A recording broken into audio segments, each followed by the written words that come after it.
নমস্কার, আমি ভূদেব পাত্র। আপনারা দেখছেন চাষবাস চ্যানেল।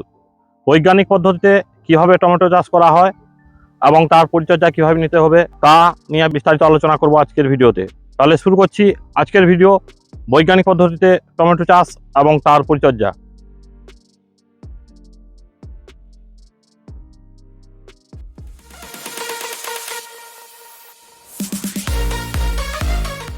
এর আগের ভিডিওতে আমি আলোচনা করেছি এই জমিতে আগে স্বল্পমেয়াদী ফুলকপি চাষ করেছিলাম।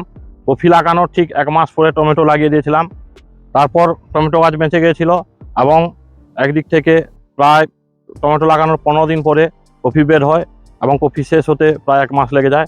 যখন কপি শেষ হয়ে যায়, প্রায় টমেটো লাগানো 1 মাস শেষ, তখন আমরা কপি গাছের মূল তুলে তারপর সার দিয়ে কীভাবে বেড তৈরি করেছি আগের ভিডিওতে দেখিয়েছি, সেটা আর আলোচনা করছি না। টমেটো লাগানোর পরে বেড করে দেওয়ার পর, যেহেতু টমেটো গাছগুলো ছোট ছিল এবং বেডটা চওড়া, যেহেতু আমরা প্রায় 3 ফুট থেকে 3.5 ফুট করেছি, এই যে বেডটা সাইডগুলো ফাঁকা ছিল, এর জন্য আমরা ফুলকপি লাগিয়ে দিয়েছিলাম। দেখছেন সেই ফুলকপি এখনও বেরাচ্ছে। এই ফুল আজকে কিছু কেটে নেওয়া হয়েছে, বড় যেগুলো হয়েছিল, এবং কিছু গাছ আছে এখনও। এগুলো টমেটো গাছের দূরত্ব বলছিলাম এদিক থেকে প্রায় 3 ফুট, এবং দুটো টমেটো গাছের মাঝখানে একটা কপি লাগিয়ে দিয়েছিলাম। এদিকটা আমরা ফুলকপি লাগিয়েছি এবং সেই পাশে প্রায় 3 কাঠা মতন বা 6 শতক জায়গায় আমরা ওলকপি লাগিয়েছি এইভাবে, এবং একই সঙ্গে আমরা দুটো ফসল নিচ্ছি। দেখছেন কোনো ফসলের কোনো ক্ষতি হয়নি, কপি সাইজও হয়েছে ভালো, এবং একটাও টমেটো গাছ মারা যায়নি, এবং টমেটো গাছে এখন যথেষ্ট ফুল এসেছে। এই অবস্থায় আমরা কি পরিচর্যা নেব তা নিয়ে আলোচনা করব আজকের ভিডিওতে। টমেটো গাছ লাগানোর প্রায় 15 থেকে 20 দিন পর আমরা গাঁদা ফুলের গাছ লাগিয়ে দিয়েছিলাম, প্রতি শতকে 1 থেকে 2টা। দেখছেন এখানে একটা গাঁদা গাছ আছে, গাঁদা ফুলের গাছ, ওই পাশে আছে একটা গাঁদা ফুলের গাছ। এইখানে আমাদের এই জমিটা টোটাল 5 কাঠা আছে, মানে 10 শতক। 10 শতকে গাঁদা ফুল লাগিয়েছি 12 থেকে 13টা। এখানে একটা আছে। গাঁদা ফুল লাগানোর কারণ কি এবং কিভাবে তা আমার ফসলকে সাহায্য করবে বেশি ফলন দিতে, তা নিয়ে আমি আস্তে আস্তে আলোচনা করব। এখন দেখছেন গাছের পুরো যৌবন অবস্থা, গাছে প্রচুর পরিমাণে ফুল ফুটেছে। এই অবস্থায় আমাকে ভালোভাবে যত্ন নিতে হবে। এর কারণ হচ্ছে টমেটো গাছের রোগ বলতে এই সময় রোগ দ্বারা আক্রান্ত হয়। কোনো গাছের পাতা কুঁকড়ে যায়, আস্তে আস্তে গাছটা মরে যাবে, কিংবা গাছটা হলদে হয়ে যায়। তা নানা কারণে হতে পারে। এ সাধারণত দুটো কারণ আমি ব্যাখ্যা করব। যদি গাছের পাতা কুঁকড়ে শুধু মারা যায়, তাহলে সেটা হচ্ছে কোনো ছত্রাক ঘটিত রোগ।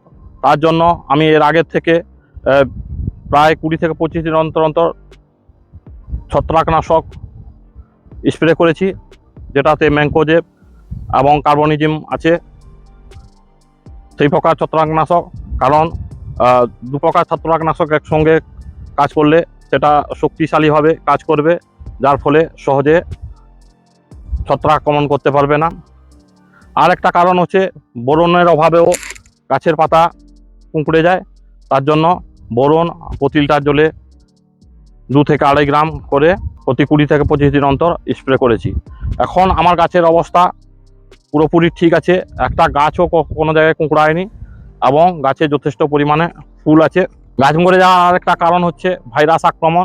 যদি গাছটাকে ভাইরাস আক্রমণ করে, তাহলে গাছের পাতাও কুঁকড়ে যায়, গাছটা আস্তে আস্তে হলুদ হয়ে যাবে, এবং সেটা হলুদ হয়ে যেতে যেতে গাছটা পুরো মরে যাবে। সেই গাছটাকে ওষুধ দেওয়ার আগে গাছ সময় তুলে কোনো দূরে ফেলে দিতে হবে, কিংবা কোনো খড় কিংবা অন্য কিছু এনে গাছটাকে জ্বালিয়ে দিতে হবে, যার ফলে সে ভাইরাস আর ছড়াতে পারবে না। কিন্তু ভাইরাস আক্রমণের হাত থেকে রক্ষা পাওয়ার জন্য আমি আগের থেকেই যে গাঁদা ফুল লাগিয়ে দিয়েছি। গাঁদা ফুল লাগানোর কারণ আগে বলেছি। কারণ আপনার জমিতে যদি ভাইরাস না থাকে, যখন কোনো কীটপতঙ্গ উড়ে আসে আপনার জমিতে বসবে, তার পায়ে মুখে যে ভাইরাস লেগে থাকবে, আপনার জমিতে ডাইরেক্ট এসে বসলে সেই গাছটার উপরও ভাইরাস আক্রমণ করতে পারে, যার ফলে গাছ কুঁকড়ে যায় এবং গাছ হলুদ হয়ে অবশেষে মারা যেতে পারে। এই জন্য গাঁদা ফুল লাগিয়ে দিলে, দেখছেন টমেটো ফুলের থেকে গাঁদা ফুলের আকারটা অনেক বড়, এবং ফুলের রঙটাও গাঢ় এবং সুগন্ধিও, যার ফলে কীটপতঙ্গটা যেটা উড়ে আসছে প্রথমে গাঁদা ফুলের পর বসবে এবং গাঁদা ফুলে বসলে সেই ভাইরাসটা এখানে ছাড়বে। যেহেতু গাঁদা ফুলের ভাইরাস দ্বারা এতটা সংক্রমিত হয় না, যার ফলে আপনার কী হবে, টমেটো গাছ ভাইরাস আক্রমণ হবে না। এই জন্য আমরা এই 5 কাঠা জমিতে 10 থেকে 12টা গাঁদা ফুলের গাছ লাগিয়ে দিয়েছি। এগুলো যেহেতু শীতকালীন ফুল এবং বসন্তকালীন কিছু গাঁদা ফুলের চারা আমি এনেছি আজকে লাগাবো, কারণ এগুলো শেষ হয়ে গেলে এগুলো আবার ফুটবে, যার ফলে আমার জমিটা ভাইরাস আক্রমণ হতে পারবে না এবং একটা গাছও মরবে না। এগুলো হচ্ছে অন্য প্রকারের একটু গাঁদা, এগুলো বসন্তকালেও ফুটবে, তার জন্য শীতকালীন গাঁদাগুলো যখন শেষ হয়ে যাবে এইগুলো ফুটবে, যার ফলে আমার জমিটা ভাইরাস দ্বারা আক্রমণ হবে না। এটা লাগানোর সময় অবশ্যই লক্ষ্য রাখতে হবে যাতে বেডের বেশি ভিতরে না লাগানো যায়, কারণ বেডটা কাছাকাছি লাগাতে হবে যাতে সহজেই জল পায় এবং জল পেলে অধিক ফুল ফুটবে। আমি আগে আলোচনা করেছি টমেটো বেশি জল সহ্য করতে পারে না, তাই এই নালাটা থেকে গাছের দূরত্ব প্রায় 6 থেকে 8 ইঞ্চি আছে। কিন্তু আমরা যখন কপিটা লাগিয়েছি আর একটু নালার ধারে লাগিয়েছি, দেখছেন ওই সাইডে ফুলকপি লাগিয়েছিলাম দেখিয়েছি, এই যে এখানে ওলকপি লাগানো হয়েছে, এগুলো সাইজের হয়ে গেছে এবং বিক্রি করা চলছে 8 দিন ধরে। এটা দেখছেন মাত্র 3 থেকে 4 ইঞ্চি ছাড়া লাগিয়েছি, কারণ এটা যদি ভিতরে লাগিয়ে দিই এর মূলের শাখা প্রশাখা এত দূর পর্যন্ত বিস্তার লাভ করে না, যার ফলে জল শোষণ করতে পারবে না, জল শোষণ না করলে গাছটা খাদ্য তৈরি করতে পারবে না এবং যার ফলে ওলকপি গাছটা বড় হবে না এবং কপিটা সাইজের হবে না। এই জন্য নালার খুব কাছেই আমি লাগিয়েছি। এই গাঁদা গাছ এবং গাঁদা ফুল যেরকম ছত্রাক ব্যাকটেরিয়া ভাইরাসকে হজম করে নেয় এবং গাছের ফল ধরতেও সাহায্য করে, কারণ আমরা জানি শুধু ফুল ফুটলেই যে ফল হবে সেরকম কোনো কথা নয়। যদি আপনার গাছে উপকারী যে কীটপতঙ্গগুলো এগুলো যদি না আসে তাহলে নিষেক প্রক্রিয়া ব্যাহত হবে, যার ফলে ফুল থেকে ফল হবে না। এই ফুলের রঙে এবং গন্ধে আকৃষ্ট হয়ে মৌমাছি, প্রজাপতি, ভ্রমরা, নানা রকম উপকারী কীটপতঙ্গ এসে ফুলে বসে, কারণ ফুলের রঙটা আকৃষ্ট হয়ে বহু দূর থেকে দেখতে পারে এবং তাদের ঘ্রাণ শক্তি এত বেশি যে এই গন্ধটা শুকে আপনার এই জমিতে আসবে, যার ফলে ফুলে বসে তারপর টমেটো ফুলে পরাগ সংযোগ ঘটাবে, যার ফলে ফুল থেকে বেশি ফল ধরতে সাহায্য করবে। এখানে যে বেডটা আমরা তৈরি করেছি 2টো লাইন টমেটো আছে। টমেটো একটা গাছের সোজাসুজি আমরা লাগাই না, একটা গাছ যেমন এই সোজা আছে এখানে নেই, আর একটা গাছ ঠিক এদিক থেকে 1.5 ফুটের সোজা এখানে লাগানো হয়েছে এবং এরপরেরটা এখান থেকে 1.5 ফুটের, এই যে এখান থেকে 1.5 ফুটের সোজা প্রায় এখানে লাগানো হয়েছে। অর্থাৎ এই অবস্থায় লাগানো হয়েছে যাতে সোজাসুজি হলে গাছটা একটু কাছে হয়ে যাবে, আর এইভাবে লাগালে মূলের দূরত্বটা একটু বাড়বে, যার ফলে সেই গাছটা বেশি খাদ্য গ্রহণ করবে এবং গাছটা বেশি পুষ্টি লাভ করবে এবং বেশি ফুল ফল দিতে পারবে। আমরা যেমন ফুলকপি লাগিয়েছিলাম 2টো টমেটো গাছের মাঝখানে একটা, কিন্তু ওলকপি এত জায়গা নেয় না, তার জন্য একটা টমেটো গাছের, এইটা দেখছেন একটা টমেটো গাছ, তার মাঝখানে 2টো করে ওলকপি লাগানো আছে। এই যে এইটা একটা টমেটো গাছ এবং এইটা একটা টমেটো গাছ, তার মাঝখানে 2টো, এই টমেটো গাছের মাঝখানে আবার 2টো, এইভাবে লাগিয়েছি। এতে আমরা 2টো ফসল 100% পাচ্ছি এবং কোনো গাছের কোনো ক্ষতি হচ্ছে না, কিন্তু পরিকল্পনা মাফিকভাবে লাগাতে হবে, বেডটা সেইভাবে তৈরি করতে হবে এবং টমেটোও সেইভাবে লাগাতে হবে এবং কফি চারাও সেইভাবে দূরত্বে লাগাতে হবে, যার ফলে আপনি 100% সফল হবেন এবং আপনার লাভও ভালো পরিমাণে হবে। এখন আসি মূল কথায়, যেটা টমেটো চাষ নিয়ে আমি আলোচনা করছিলাম। এই যে ফুল এসছে এক একটা ফল দিতে, যেটা আমরা গুটি বলি, এক একটা ফল ধরতে শুরু করেছে।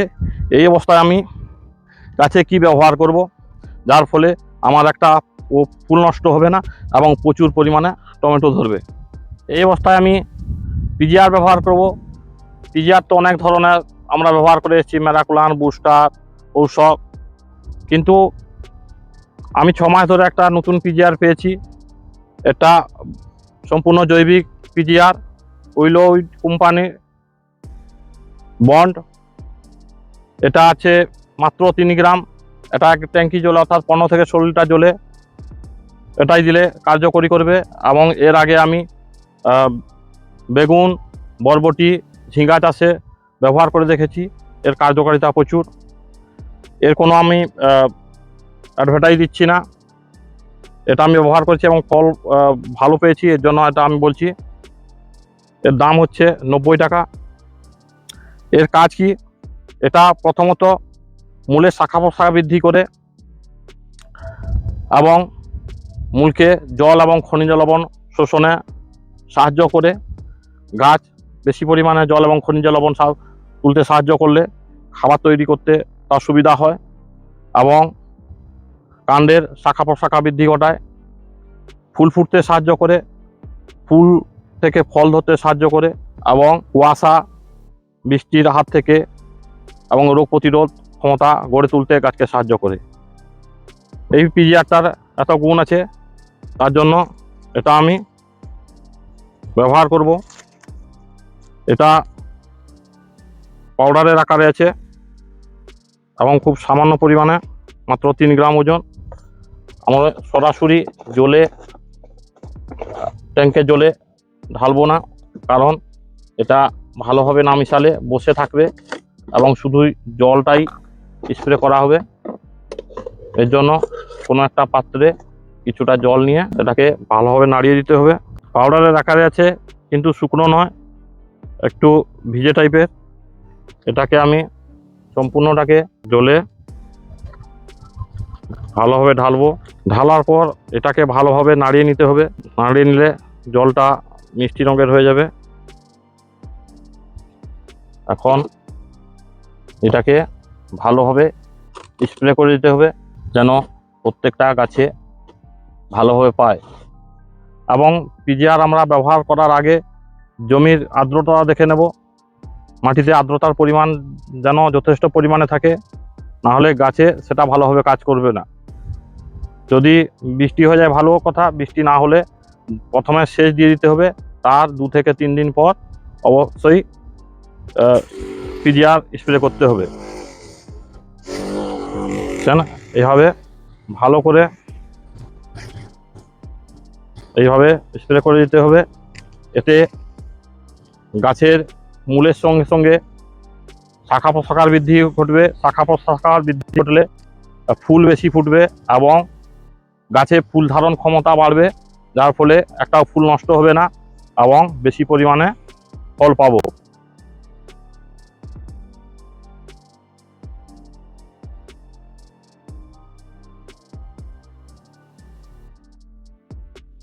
ঘরে কীভাবে শক্তিশালী জৈব ছত্রাকনাশক তৈরি করা যায় পরবর্তী ভিডিওতে আমি অবশ্যই দেখাবো, আপনারা অপেক্ষা করবেন। তাহলে ভিডিওটি কেমন লাগলো কমেন্ট বক্সে অবশ্যই কমেন্ট করে জানাবেন।